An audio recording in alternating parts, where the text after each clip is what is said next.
শোনেন জগৎবাসী শোনেন দেয়া মন, একটি শিশুর জীবন কথা করিব বর্ণন।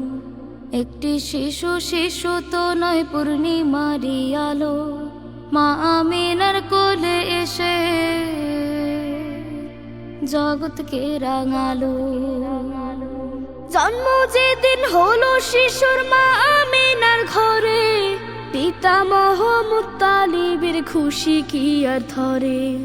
বক্ষে চেপে নাতির শরীর সেই সে রাঙা প্রাতে, উচ্ছ্বসিত দাদা আসেন কাবার আঙিনাতে।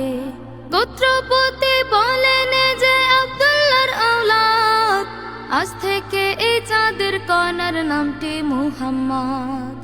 মুহাম্মাদের আগমনে চাচারা খুব খুশি, কুরবানি দেন সদকা করেন আজাদ করেন দাসী। পিতৃহারা শিশুটির বক্ষে চেপে রেখে মা আমিনা আধার ধরা